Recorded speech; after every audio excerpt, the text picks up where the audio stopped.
Yay, there he is. Hi, Mike. Hey, We're still waiting for people to join, I see, and I'm stalling as always because we have more people joining on the webinar, and we are also live on Facebook, so people are seeing us live there, and we are really happy for us to be able to share with you insights, because the purpose of this project, of this live webinars shared with you guys in Amber Academy, is to spread the know-how in the gaming industry. And today, there is someone that is not a member of Amber, but a very close friend to Amber, Mike Doom, also known as Pagano. I'm pronouncing it right. I hope. you are. Great. He's executive producer and game director, has intensive experience in the industry, and mobile free-to-play type of activity is something that is part of his experience. You will be able to learn a lot from Mike today. We are really happy that you joined us, Mike, today, and you want to share your know-how with everyone in the industry. Just before we start, you are able to interact with us, even if this is a webinar and we're the only ones here on the screen. You will be able to interact with us from the Zoom Q&A section. So if you have a question for Mike, we will have some separation when Mike will just make time for your questions and make time to answer. And if you are on Facebook and basically you don't have access to the Q&A, don't worry. You can also type the questions there in the comments and we'll take them over into the webinar and the one asking Mike all those questions. So don't worry, we'll make sure that as many questions as possible are answered during today. So without further ado, Mike, the stage is yours. Modern production fundamentals. I'm curious. So here, let's see. Hey, everybody. So I've been making video games now for a bit, made a whole bunch, and I'm going to make a whole bunch more. So time is short. So today I'm going to run through an incredible amount of information. This is a talk that's going to describe what a modern producer is and go through my entire production process to help you become that modern producer. So why don't we get started? Here, let's share my screen. We have questions, a few locations for questions through this entire thing, about 3 of them, and there will be slides that will go into it. All right, so let's get started. So a guide to shipping quality games in today's market. That's what it means to be a modern producer. So who is this modern producer? He sort of looks like this wonderful, handsome gentleman named Josh Valenci. A modern producer. It's someone who is a master of producing not just development, but live operations. From what we've seen with a producer of today, we've largely seen us master production for a one-time download premium space. And as we know today, it's more a free-to-play space, more live operations. So for you to come into this industry, you're going to need to know, or for everyone who's already inside of this industry, which I imagine is a number of you, you need to really understand what it is to be dev and what it is to be live ops and how am I successful in both arenas. And you as a producer, everyone comes from different backgrounds. So that's where this different forms of DNA, that's me up there, that's kind of what I look like from disciplines. You have to think, well, what are all the different disciplines inside of a game project? What are all the different disciplines that a producer really needs to lead? And those are some of those that are outlined there. So that's what a producer is. Now we're going to run through an entire development project from beginning to end to live operations to full on sunset. So here we go. We're going to haul butt through it. So let's kick off. So what do you do when you first kick off a project? First thing to do is you need to set philosophies. Philosophies are the foundation by which you're going to run your team, you're going to run your company, and you're going to be running your project. So for me, when you say you come into my team, here's a few examples. When you come into my team, I like the power of threes. So here's a few different things that I like for you to come into my team. It's I like for you to be nice, right? Don't be a jerk. Don't be like Steve Jobs, right? Be nice to your fellow man and woman, your fellow person. Have fun when you come to work, because when you come to work and you have fun, you make a better product. It really shows in the games that we make because we're making fun. And then you have to work hard. We're not just here to play games. We're here to make games, and that's a lot of work, and it's fun work. So another that's one sort of mental modality, mental idea that I like for you to come in inside of here. And when you're with your team, recommend doing something very similar. Or another idea is, say you come into the team, here's a mental framework for how I like for you to be when coming in. It's when you look at a team, what are they, right? What you're really trying to do is you're coming together as a group to go from point A to point B. And there's three different ideas, I think, in buckets of what people do when you're going from point A to point B as a team. One, there's team DDS. That's team don't do stuff. That's when you're going from point A to point B and you don't really do anything, and it takes longer to go from point A to point B. Or there's team FSU. That's team F stuff up. So that's when someone comes at either good or bad intention. You need to go from point A to point B, but you end up going to point C because they come in and muck it up. That could be an executive giving you weird direction. That could be someone on your team going down the wrong path and working at you and not with you. And then there's team GSD. That's a team that I like you to be and a team that I like to be. That's going from point A to point B and efficiently as possible to win. But what is point A? What is point B? Well, you as the producer get to define that. What is that? You're defining the play field by which that we're playing in. So you as the producer need to come in with your team and team leader to say, all right, well, this is the overall philosophy by which we're going to conduct ourselves. Now, where are we going to actually operate? So operations are, for example, here's a couple of things that I like to tell my teams are, one, we're making a commercial game, and that's really important. We're not making a passion project here. It is art, but we're making money, right? Or should I say, and we're making money. Embrace the power of the and. So what is that? Well, one, fundamentally, it engages, right? This game is fun. That's the number one thing. You want people to come in and see you make a game. If this game is not fun, it's not really a game anymore. Or maybe it's just not a fun game. Two, it needs to retain. I want to come back to play this game, right? Mental modality of this is a commercial game that people want to come in, they want to come back to play. Three, they want to monetize. So I want to spend money on this game. So, and then four, I want to tell my friends about it, acquisition. So that is what I view as what a commercial game is. And then responsibility is just here's a big details of what I view as responsibilities to make a game actually happen. There's direction, there's operations, there's design. I'm reading it, so apologies if I'm going up and down. Engineering, there's art, there's audio. So there's all these different things that you need to do to make this commercial product. So make sure when you're going into it, knowing what you're going to do. Is this a commercial product? Is this art? Is this something else? Right? Which it could be, because we're smart people and we innovate all the time. So set the playing field. From there, you need to phase your work out. So I like to phase work into different chunks because you're going to be operating differently depending upon the phase. And inside of games, I see is three major buckets. One, pre-production. That's where you're ideating. That's where you're figuring out like what you're doing. And so that's prototyping. That's coming up with concept. There's a business case. You're defining what plan is. And there's a lot of iteration there. That's more agile.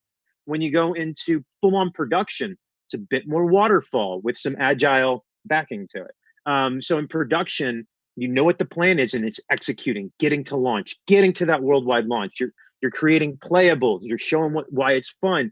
You are excuse me, you're scaling your project, going from probably pre-production of a few people to dozens, if not hundreds of people, depending upon the project. And you need to be able to scale rapidly. So from there, you're going and you're executing. So think planning, executing, and then live ops. That's maintaining, that's growing. So that is changing from a more waterfall mentality and actually going back into a more agile mentality of you need to continually launch a game. You need to continually launch content. You need to promote every day, every week, every month. And it's a different mentality than actually just getting one major game out. So remember to phase your work. This, it may look like this, it may look slightly different because as we all know, every game is different and every team is different. So just the big thing to take away with this is make sure you phase your work purposefully to minimize thrash, because if you don't, you start turning into team FSU.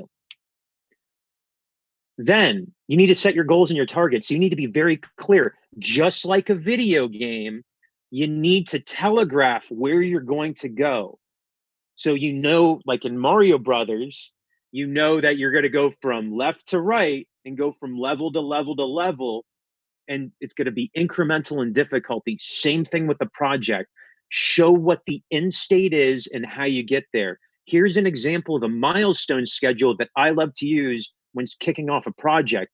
It's listing what's the milestone abstractly, right? Really think abstractly of what are all the things I'm going to do. So take, for instance, in Prototype that's due in August, we're going to make a VR game that shows core loop, shows the difficulty levels. I can play and lose, right? There's a win and loss state. I'm able to have placeholder content. Outline inside of your document as detailed as you can, and you're thinking about it even before you kick off. Even before you kick off, right? Actual full production. So this is just detailing out what am I going to do by when, and by having this will give you a foundation for you to make your decisions, because we all know money and time are finite. And so planning backwards from how long you know this should take, 1 year, 5 years for dev, work backwards and know how much time you have to focus on those different phases. You know? So I recommend as you're going through, make sure you detail as much as possible, talk to everybody you can, put real dates, literally put real dates inside of there. So it makes it tangible, and then build in for buffer. I like to usually go about 2x of what everybody tells me, because we all know there's slip, and all the planning in the world is always going to change when you step foot on the battlefield, right? I think that's an old adage. And then as you're going through this, don't just think about development, think live operations. You need to have a backlog. You need to have a roadmap for feature ideas and things that you're going to be doing afterward. And this doesn't necessarily mean you need to design the features then.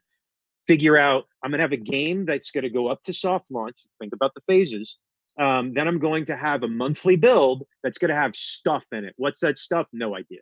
Literally no idea. But we know it's going to be fun, and it's going to help retain, and it's going to make people want to spend money and want to tell their friends about it, right? So think about roughly abstractly, how do I create those big milestones going from development through live ops, and you don't need to detail out, say, just side note, you don't need to detail out, say, 20 different updates. I'm going to do an update every month. Just say, I'm going to do an update every month, every week, every quarter. This is roughly what it's going to be: major feature, minor feature, etc. And side note, that's a goal. That's a surfing lark, because I'm a surfer, and that's him surfing in the morning, because you got to set goals to get up in the morning and crush those waves. So what do you do next? Next, now you have a plan, rough plan of attack. You got a whole bunch of people that want to do something. You have to organize. How do you organize? Every team is different. You're going to have to look at your DNA, look at your skill chart, like we had from slide 2. Who are you? Who's everybody else? Where are your gaps? Are you able to execute on all those different buckets that we know need to happen? Because somebody's going to have to do it.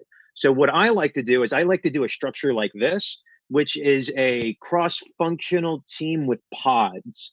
What I've noticed is something like this can scale from one person starting with production, right? So think of this as kind of your root of, okay, I have production who's going to create a game for players. Generally, they need to raise money either from internally, from stakeholders, right? So think of those as your investors, i.e. your executives, your actual people who legitimately put in money if you have a startup, or your directors. So those are the people that are going to be guiding your decisions. Same with partners. You're going to have legal, you're going to have operations, you're going to have all these different partners that are going to help influence what's going on. And you're going to need to be able to talk to them laterally to get information to be able to push it down the chain, right? So think players, partners, stakeholders give you a whole bunch of inputs based on your design to then direct what you're going to do with your resources. And your resources, I like to view them as in pods, because when we know when we develop, we group off into specific set groups that do different things, i.e. think framework rendering. You're going to be working on game design, iterate from there, that can parallel path but still work together through the correct merging structure, right? So start it out from the beginning in this idea, because when you get to live operations, you're going to have a live ops pod. Either one person or multiple people are going to do it, and you need to have the mentality of of different executional structures. That sounded really evil because that was kind of fun, but you're going to need to have different structures that that you're going to operate in. So like a dev pod's not going to operate like a live pod, and possibly a small dev pod may be doing minor features and ARM features, acquisition, retention, monetization features, and then you have major features to dev pod, and they may flip between each other, right? So this allows you to be a bit nimble and moving through. And then what I found over the years, and art and QA laterals throughout your entire vertical pods, or your pod verticals. The reason why is what we found is devs usually stick on there the longest with game designers, right? Artists usually get embedded, but then they rotate in between each one of them. Same with QA. And it's good and healthy to move them as needed. Devs move, but it's a little bit less frequently. So think about live operations from the start and think about scalability. You will get bigger, right? It will get more complex. It will get more expensive with every build that you make. So make sure to plan from that from the start. So with that, select scalable tools. So just like a wonderful bicycle, which is very scalable because you can go take that everywhere and be wonderful and efficient. Think about your dev tools, right? You have to not just think dev, you have to think project management. How are you putting stuff together? I like Kanban boards and I like sticky notes, right? That's specifically for me. I found that makes my team works really well. But you have to figure out, you as the operations cornerstone and then team cornerstone for setting process. What do you do to make yourself successful? So some people like Jira, some people don't. Some usually it's mostly engineers. I see you out there. Artists generally don't like them because it's so complicated and convoluted. But it could be simple. So think about not just that. Think about your art and design team. So you're going to need whiteboard, office, or the digital complement of it. You have to think about your sys and DevOps because you have IT, backend, infrastructure, BizOps, right? All these, even though they're not on your dev team, you're going to want to think about a pipeline that's going to be to interact with them, right? So moving on. And very, very important, you got a plan to organize, you know where you're playing at, you have a rough idea of like what the general scope is going to be, how big roughly the project is you're going to be making. You need to create a system of clear communication. I like to talk often, be direct, and I like to champion alignment, but it is different depending upon the location that you're at. Specifically, I've noticed East and West are very different, right? Eastern Bloc is different than West. South America, North America, very different. So take this as a basic structure that I found that kind of works across all of them with slightly different variations depending upon who I'm talking to. So take, for instance, what I like to do is I like to have a fortnightly where I get everybody together. I like to do reporting with everybody every week, like, and have a roll up. So you guys tell me whatever, everything that you're doing. I can roll it up to my partners and my stakeholders and my players, right? Because they're the ultimate boss. Hey, what are you doing? Transparency. People like transparency and authenticity. So the more transparent you are to a degree, right? You don't want to give away everything because we know surprise and delight is an amazing thing. You want to make sure that you're reporting out to everybody. You shouldn't take longer than 15 minutes in daily stand-ups. If you are, you're wasting time. Weekly partner meetings. You got to talk with all your partners, right? There's fortnightly stakeholder meetings. You got to go meet with your investors. Show them what's up. How's everything going? You need to meet with your directs, but not just directs based on business. you're going to want to grow them as well as individuals, right? To make them more efficient and better at their job. Make sure you set aside at least 30 to 60 minutes a month to talk to your employees to figure out together, what are you going to do to be better, right? How are we going to get there? Let's measure it, because we love, remember, in today's world, it's a qualitative and quantitative world. So we want to make sure that you go with the qual of, okay, well, how do you want to get better? Oh, I want to be a better public speaker. Okay, great. That's wonderful. Come back next month. Tell me how you did three different public speaking engagements and tell me how it went. Measure it, right? Always think measure it. I think one of them, it's called STAR. EA has some measurement tools. I think talk to your HR staff. If you don't have HR staff, hit me up. I can point in the right direction. And then lastly, here's an example of a production report that I legitimately think may be the silver bullet to production through a color coded system. I'm sorry for some of our colorblind people. I'm slightly colorblind. But I think that, going back to it.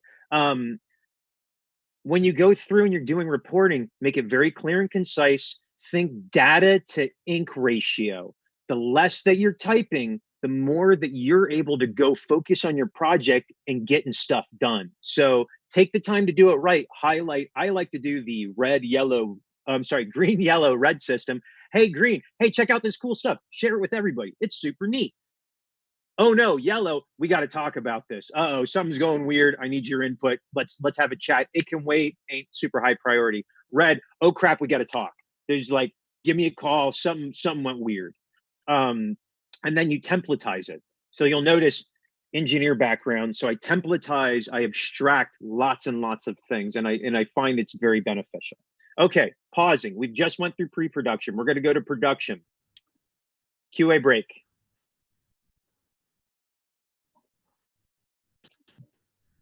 So, guys, if you have questions, now is a really good moment to address any curiosity you have from this first part of the presentation. Mike, we have some comments, though, not necessarily a question. Someone sends you appreciation for the insights and opinions regarding the waterfall/agile software development models. So they like it, and they also like the form of risk analysis that you have shared with everyone. And until someone wants to ask something, I do have a curiosity. And I'm really curious because I think that we are all in this right now, even if we like it or not. So we're working remote, most of us. Now, how does this work? Daily stand-ups, everything. Do you have like an experience you can share with us and absolutely. learn from you? I would say go check out my LinkedIn. One of the producers on our team, one of the senior prods, came up with a really ingenious plan of creating a digital office inside of Discord. Go check out my LinkedIn. I posted about it, I think, a couple of days ago or this week. Way too many posts on LinkedIn. Side note, just do once a week. Way better traction. They've been able to create a way for the team to feel connected at all times. And largely what it comes down to is you're creating a space for random comms. You're creating a space. So what is that? That's text messages, that's videos, that's IMs, right? Chatter. So they create a space for chatter, right? And create rooms for them to have specific types of chatter, right? For however you want. Some people like to talk about games. Some people like to talk about acquisitions. Some people like to talk about design, right? And so we kind of silo those off to go wherever you want to participate, and make it easy for video communication, right? For them to be able to go jump into a room and have a conversation easily, right? Which we all know is actually kind of a double-edged sword right now, because I imagine lots of you are getting fatigued from being on video quite a bit, which is definitely a thing as well, right? So you got to take your breaks. But by and large, it's good to show up, to be in front of people and talk with them on a regular basis, and knowing that you're working nearly at the same time. Set up core hours, right? Set up I generally like to do 10 to 4, right? Because that gives me a good window for people to show up a little bit later in the morning, right? Go get all your stand-ups and everything done with your teams, right? Get your stuff ready. And then later in the day, be able to crunch as you need and do whatever you want. And then largely take Tuesday, Wednesday as work days where nobody really talks. Just show up, be there, but don't schedule meetings. Work. because as we all know, unless you're a lead, right, you have a lot of work to do. And so if you're not working on it, you're doing something wrong. I would say last thing to look at is go look at, it's a fun name, but Super Evil Megacorp. They've published excellent remote first ideas and a guide by which to conduct yourself as a distributed team. I worked in Playfish for a number of years, and it was a game changer for me because they were the first studio that I've seen to embrace fully remote ideas and practices where they felt cohesive and together more than an EA, much more than an EA. They did not feel like silos. It felt like even though the teams were distributed around the world and they had teams in every continent, we all felt as one moving together, right? And so that's where Christian Satterstrait. So go check him out and so he's the guy, Playfish, who did, you're bridging it together. He's the Playfish guy who created Super Evil Megacorp. So Wonderful. some good stuff. Thanks for the share. And we do have another question now from someone here in the audience. How do you convince indie teams that think production lingo and activities are too corporate for them to actually adopt stuff that will help them? Yeah, it's I guess just check yourself, right? Be open to it. It's you're indie, right? So indie stuff. So I've been indie now 7 years from corporate. And so what I really found is these practices really apply themselves to indie and make me more efficient in my operations. And so I would say when you're thinking about these things, think of the idea and think about how you update that idea and modify it to work in your work process. And that's the reason why I'm trying to give you really top level ideas to key in on and help develop the processes, because again, every process is different, every team. So I've been on now, I think about 40 different teams throughout my career. Everyone operates legitimately different, even inside of the organization. So take these ideas as a template and see how they apply to you. And so if you still find resistance in adopting processes, don't push it, right? And I think take a really abstract way of looking of it of, I keep saying abstraction and I'm sorry, yeah, engineer brain. Think about, I think a really good philosophy to really take heed is work with people, not at them, right? So what does that mean? Some people, everybody's different. Some people are not going to want to use your process. And a lot aren't. They're going to have their own ideas and they want to be heard. So make sure you work together to refine the process, and you're not going to be able to do everything that you want. Compromise. Hey, it's what I've come to find is a lot of it is a democracy, right? So whether we want to or not, more in the West than the East, quite honestly. In the East, it's a little bit more of a royal model. But it's turning more and more west as the world moves on. So, well, hopefully there's it's 10. So, oh, I'm sorry, 10 my time. So we have another 30 minutes left. So I still have quite a bit to run through. So maybe if we pause the questions now and keep moving, and we'll save them for the end. I'll try to go a little bit faster. I'm doing a little bit of rambling. Okay, it's weird. Side note: I haven't sat down and given a presentation before. I'm usually standing up and moving around. So this is really weird for me. And not seeing my audience. You can still shake your hands and I can do that. Like that. Yeah, you can do that. Which is fun. And side note, this is all my fun art. I always use these presentations for my silly art. So if you enjoy it, hey, let me know. Because I'm an artist and always love critiques. All right, moving on. So what we're gonna move on to next is production. This is actually a game I was pitching at some point, where augmented reality game where you can use your phone to find these gigantic ancient machines around the universe or around the world. So if you look up with an AR camera, you can see this gigantic, sweet looking spaceship, and then you race them. And then it was basically a kart racing game, right? I love kart racing. So I thought that'd be kind of fun. Anyways, so moving on from pre-production. So basically you have an idea, right? You have that idea, and what you just saw right here is me talking about what that game is with a really simple graphic. So think data to ink ratio. How do you communicate what the fun is in the most efficient way, i.e., takes the least amount of your time to really excite everyone?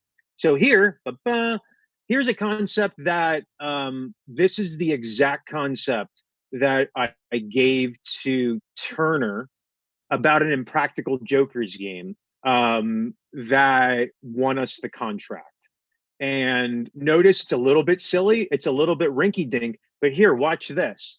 So what we're doing here is we're creating a concept of your engaging idea, and you need to answer three things. What is it? Who's it for? What's the audience? And then why is it fun? So here you go. You ready?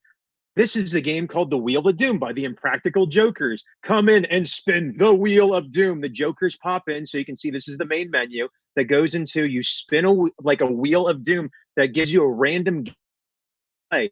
This game is Spoon a Stranger, right? So their whole shtick is they do weird griefing to random people and they get away with it and people find it funny. Mostly on the East Coast of America, wasn't really popular in the West Coast. A little bit, kind of interesting. Go check it out. But yeah, so you spin a wheel, then you need to go choose a target, right? You go choose a target just like in the show, and then you play a small mini game of spooning a stranger. And this is kind of what the mini game looks like. Comes in, you have to push the buttons at the right time, and there's a meter of anger meter. You can't piss them off too much, or you'll lose the game. From there, you get rated by the Jokers based upon how you did, and then you can share off unique content. So notice what I just did there. I went through and I pitched a game concept that showed what is the game, what is the core loop, why is it fun, how does it, and then a whole bunch of other additive. Why does it line up with the brand if you're going for a branded game? What are some of the cool other vectors of why people want to tell their friends about it? And how are they going to do that? So think, how do you create a game concept that you can accurately communicate to your team first, consumers next, right? Well, arguably consumers first, right? So you can actually, that's kind of a good litmus test of, hey, go take your idea and go talk to a consumer and try to sell them on it. And then ultimately your team, so you know what you're doing, right? I found this is one of the cornerstones of my production process to help inform the team of what we're doing in a really efficient way. So from there, we need to create scope. Everybody knows how to create scope, I imagine here. So you create a whole bunch of list of features and all the stuff that you want to do. What I found is it's really beneficial to do two things. You're going to create all these features and they may not make sense for your product. And you're going to be cutting hairs in a lot of gray zone, right? Of does that really work? Is that better? Does that really fit? So I found these three structures really help me when attacking that problem. One is the vision stack. So this largely comes from EA, right? So this is a derivation of an EA of the X. So think you have a foundational game vision, right? Which is, take for instance the Sims, play with life, right? You know what the game is, it accurately communicates the essence of your game, the in between, the feeling, right? So think of this as a qualitative feeling of what you're going to do.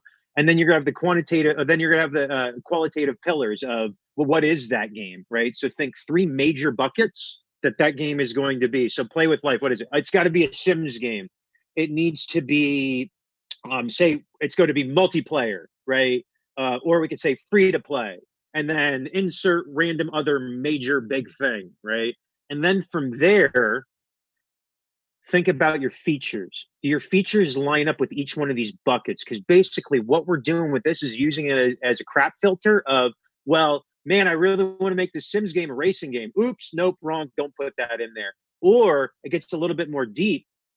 I want to create a game. I want to create a mini game inside of my Sims game where we have a progression system that turns into tournaments, that turns into a sports. That I have like a sport that I put inside. So I want to put in, I don't know, American football or soccer. There we go. So worldwide football.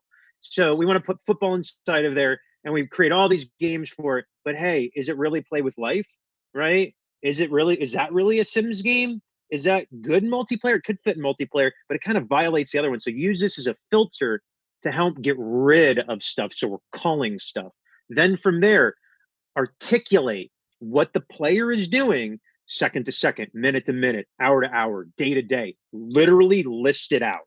Put it inside of a spreadsheet, right? A chart, second to second, minute, hour to hour, and set and be devil's advocate with yourself to see, well, is that really fun? Are players really going to enjoy that? Do they want to do events every quarter, right? Do they want to do tournaments every year? What do they want to see every year? So be devil's advocate with yourself of what features really line up inside of there.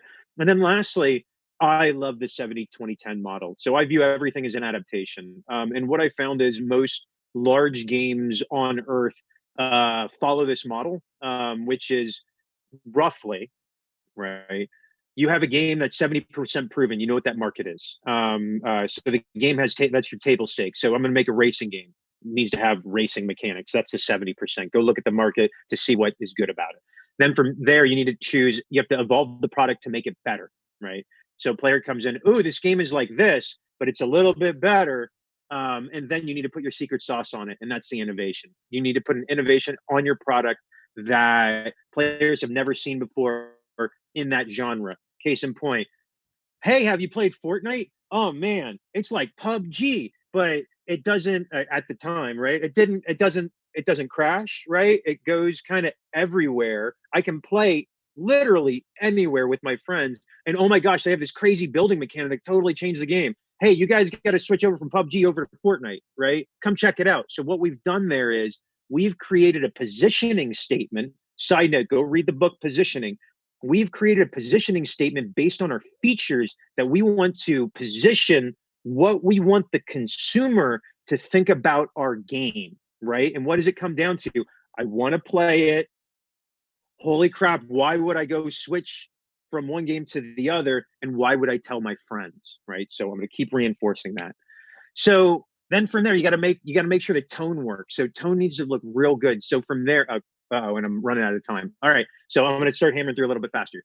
So you need to set the tone. So everybody knows that as you're going through, you need the pretty pictures. You're going to need this early on. And what I really found is the minimum set that I like to work with is here. I like to have a mood board to show just kind of feeling that highlights what's the world, what's the key characters, what are the menu, what's the packaging. Packaging is your digital store. This is what the consumers see. That is what a finalized mock-up is, right? So think finalized mock-ups. Finalized mock-ups are what the game would actually look like with color, right? You can judge upon yourself like how far you want to push that. So take a point. Here's one of the finalized mock-ups for some PvP game called True Villains that I was coming up with. Basically, it's not the game, but it gives you a tone of what I'm trying to achieve. Gigantic robots versus weird alien looking things. And oh my gosh, there's a human in there. What does that mean? And there's a cool little script on the side and it's in a lava planet, right? And there's aliens flying over. So it gives you an idea and teases what and excites your players. So from here, make sure you create artwork that excites the people who are going to invest, your consumers, and ultimately yourselves. And then don't forget about audio. Everybody totally forgets about audio at the beginning. Always, always, always create your main menu loop and your game loop, possibly some VO, possibly some stingers. It's cheap, it's easy. And when you're giving these presentations, just like you probably heard at the beginning of this talk, we put music in there to set the tone. I set the tone to be rock and roll because that's who I am. Awesome. But for inside of your game, what does it feel like, right? Are you creating something that's going to sound like awesome synthwave? Are you going to make something that sounds more 1920s? Are you going to put Baroque, right? What's the tone? And having audio with the visuals will be a gigantic stopgap for you. You don't need to create, hopefully, a prototype or an animated sequence that's really, really deep dive. But if you if you can do it because it does help with the sell for you internally to understand what the game is. So don't forget business, right? You're going to make a fun game, but it needs to retain, it needs to monetize, and you need to acquire, right? It needs to have those behaviors. And when you think about this, ask yourself these questions up here. What's going to make them come back next session? What's going to make them come back tomorrow? What's going to make them come back next week? Are you going to do a little offer for them? Is it going to be a daily reward? Is there something else, right? Think about, is there a battle pass, right? What's going to drive the consumer to come back day over day? And it can be gameplay as well, right? If it's a premium game, what are the gameplay systems that are going to bring players back every day that will make them want to play that game, make them want to spend money on it, right? What are the players going to spend money on, right? Um, uh, and don't think about as just one specific vector, right? Think about a range, a field of monetization of and retention and acquisition. Think about, okay, well, I want to get one strong monetization vector in there somewhere. Where is that going to sit? And then what else can that be inside of a range? Case in point, I'm going to create a battle pass. That battle pass is going to be $5 or $10. Oh, should I put in two battle passes? Right? Does that make sense for the different consumers? Do I window them at a different time? So think about that critically. And then ultimately, when you're thinking about acquisition, I can't reinforce this enough. Don't just do blind shares. Blind shares do not work. People will not want to share them off. If it is, so generally, what is a share? Haha, that's fun. Oh my God, look what I did. Or haha, that's funny, right? Or ooh, this is super cool. So think of like the motivations of share. And then you have to think about the audience on the other side. What's going to make them click through, right? What's going to make the receiver want to read it, want to jump after it? So take, for instance, we just launched a wonderful Rambo game with Quick Save with Lionsgate. If they're there, hi everybody. That we switched from having really clever share, right? Really clever share images, and added in a tap mechanic that makes people want to compete with each other. So you can tap as fast as possible and share off your friend going, can you do that? Right. So, and then that makes people want to click on it because of the challenge aspect. So, and that was the right for that game. May not be right for your game. Think critically about what's going to make players want to click on it. From there, you're going to need to validate your design with more research, right? If you haven't done research, you got to do it. You really got to do it, because you're going to be jumping into a market generally, unless you're creating a market, but you still got to know who your tangentials are. So think about, how big is the market? What are your installs going to be, right? Like, where are they coming from? That's a big thing. Where are your consumers? Do you have to market to them? So if you're in a free to play, you have to do a UA strategy, right? So you have to do performance marketing. Do you have enough money for that? Otherwise, you need to go on a premium game, say like a console game. You're going to have to embrace influencers and press. Are you going to get there? How are you going to get there? From there, do your top 5 competitor teardowns. What is a teardown? Go look at Deconstructor of Fun. From there, define who your player is. Top 3 player profiles. Who is that? What are their motivations? Why do they play your game? Why do they find it fun? Why do they want to spend? Sometimes you find they're completely divergent, which is kind of nuts, right? We've seen it a few times. So really map out who they are. Why do they play your product? Really understand your community and really understand your press. If you're going to go make a Sims game, if you're going to go make, let's just go say, if you're going to make a farming game, go play literally every farming game out there. See what table stakes are. See what the market really wants. Because if you spend, I don't know, 12 months on a project and the market, a side note, is continually moving and you don't stay up with that, you are going to create a product that's going to be behind everyone else. Keep that in mind. And also know what press is saying about you, because press does drive installs, especially at the beginning, right? So make sure that press will want to see your game and want to be able to talk about your game. And that's a whole rat hole of a conversation. Okay, you need to forecast what good looks like in this day and age. What does that mean? Not just for the game, but for features. I have a few tools that I'll share off later somehow that are forecasting documents for, well, how do you forecast a game, right? You need to forecast, well, how long are players going to play, right? Like, how much, how long, how much are they going to spend, and how many people are they going to tell, right? Because that's going to go, okay, what's my time in session? What's my DAU, MAU? What is my ARPU, ARPDAU, DAC, right? What's my ROAS for acquisition, right? If you have to do, so you go to acquisition, what's my K factor? What's my ROAS? And that will give you an ultimate idea of how much it's going to cost to make, how much you think you're going to make, right? Like how much revenue you're going to make. And that largely will give you a lot of decisions for how you can organize and what you can do and where you should really focus. When you're still in pre-production, you need to prove all of the fun, right? If you're able to do rapid prototypes, we all know this, but oh my gosh, you can do a paper prototype for anything. Solve risk early. Oh crap, I got 13 minutes. All right, going faster. Make a first playable. So when you're doing a first playable, the way that I like to think about it is minutes of fun. So think the first playable is 5 minutes of fun. You can give it to anybody, tested by a whole bunch of people. This is a football game, a VR football game that we just created. Go look it up. It's Lamar Jackson's posting about it, which is wonderful. Where you can actually pick up a ball, throw it, and feel like you're really in the field. Test it with a whole bunch of players, right? Make sure get that feedback, get that playable feeling real good, so that when you get to that gate, when you get to the approval process, you're able to then demonstrate why it's fun. Because where you're making interactive software, and by having something that's interactive helps more than any paper that you create.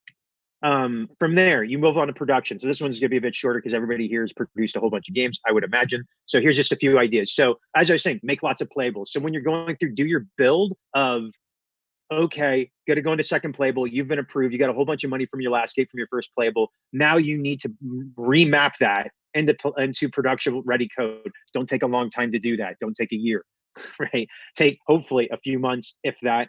Get that build in there, so then you can sequence up to, now you got to get to 10 minutes of fun, 30 minutes of fun, 45 minutes of fun, right? If you are not hitting those goals, players are not going to play your game. Side note, discount is needed if you're doing super casual games and hyper casual games, right? From there, think about shipping every 2 weeks. I know everybody here most likely does sprints every 2 weeks. 3 weeks feels a little bit long. 1 week, way too short. Because what you're going to do is you're going to implement for a week. You're going to harden and do feedback. You're going to play it, improve it over the next week, right?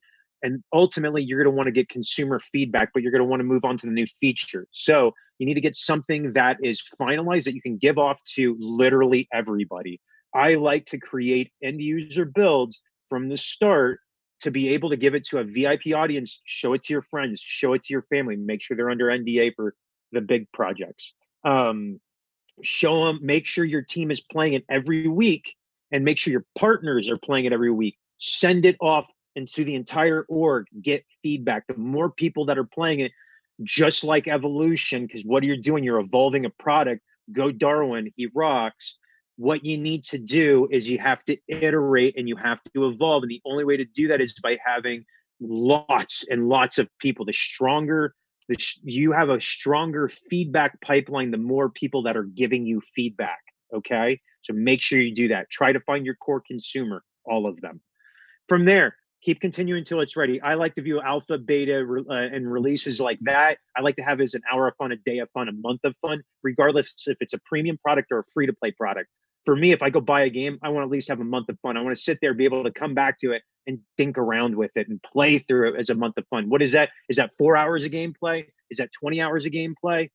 Depends, but think roughly in sort of real time. And then, holy crap, did you remember all those things to put in? Right? Don't forget those.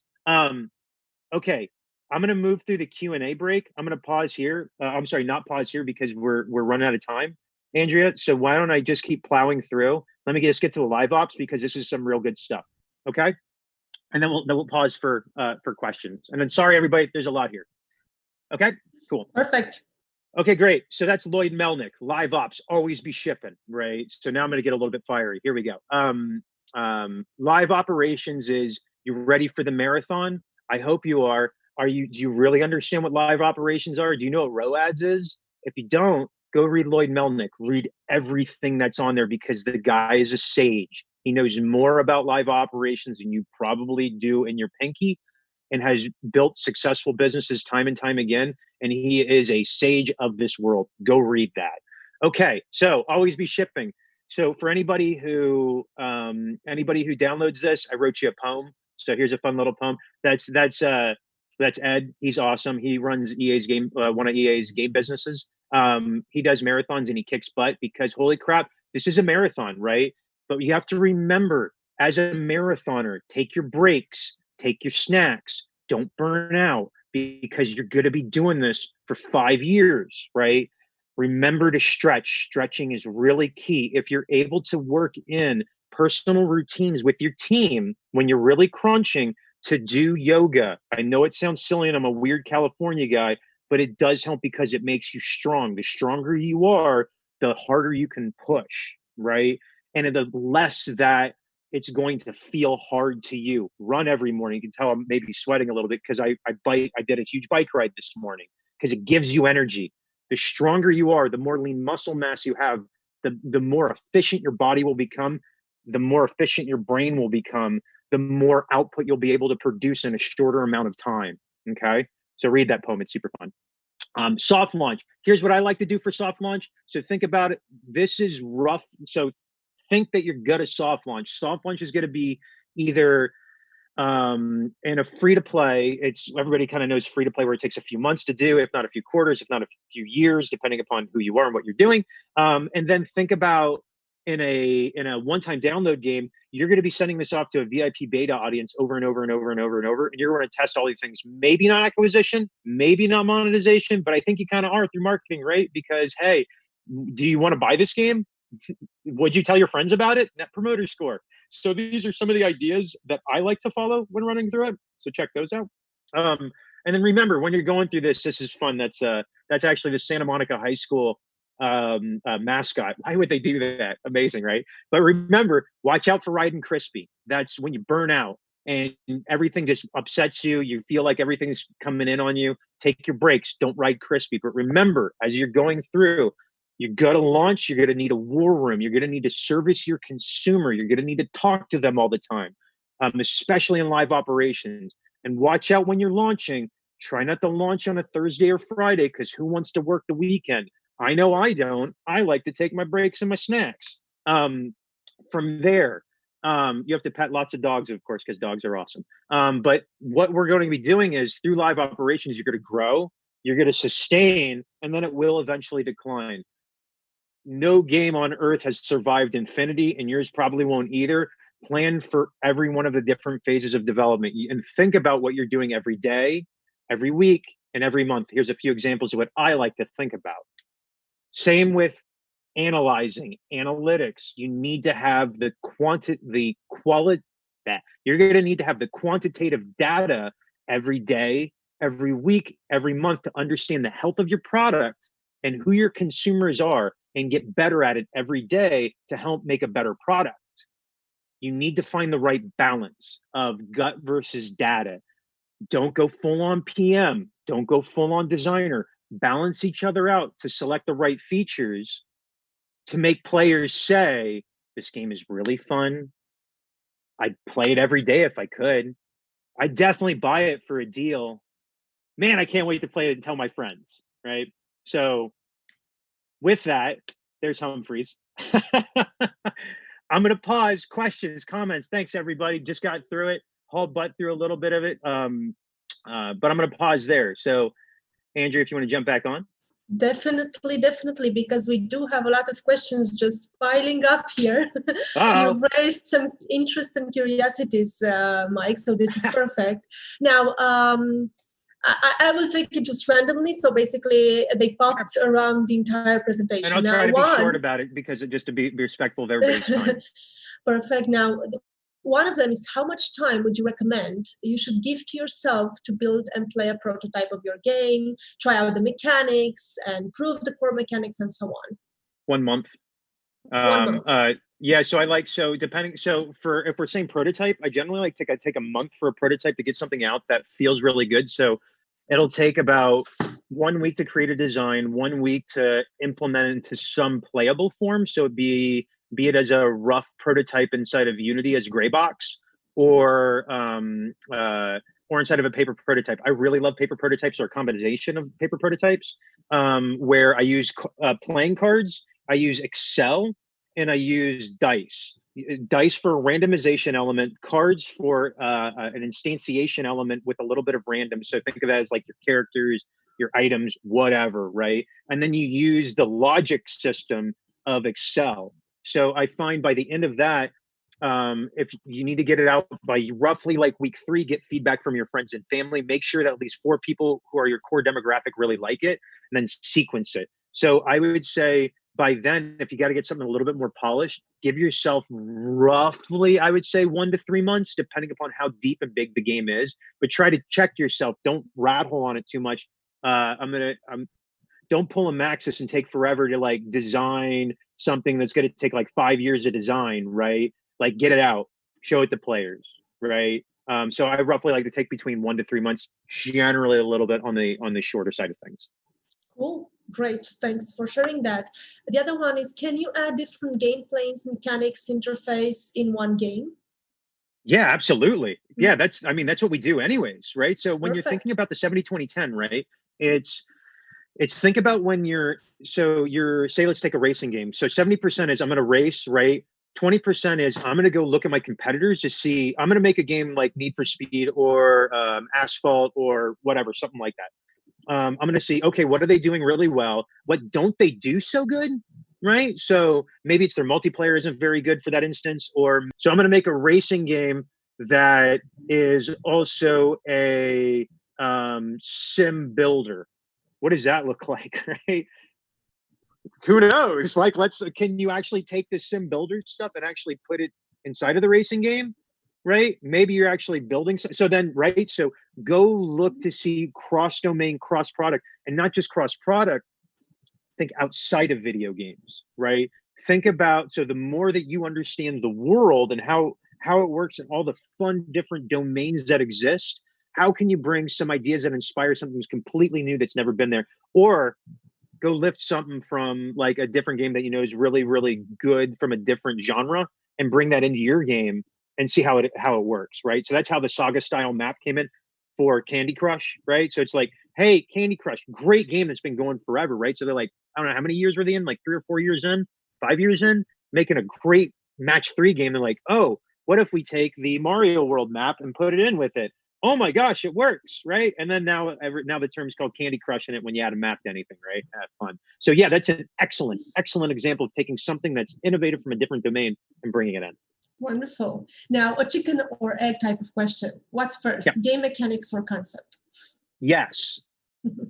Just straight up, yes. Both, right? So there is no chicken in the egg, because what I found is it's not, we as humans think geometrically, that we're, at least for me, I think in like 20 different thoughts at once. And for me, how I write and how I create is I start from the middle, I start from the end, I start from the beginning. I literally start every different aspect just to get the idea out.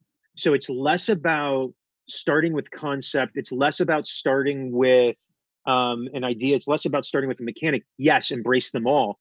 Get it out on paper, right? And then start rounding it out to create that concept, to create that prototype. Because sometimes prototypes inform the concept. Sometimes concepts inform the prototype. So it's messy, right? Creating art is messy. And so embrace that and take that and just get it out is the big thing. Get it out, put it on paper, and start showing it to people. Excellent. Now, I know we're just at the end, so one more, and it's that's okay. If we want to stand-ups.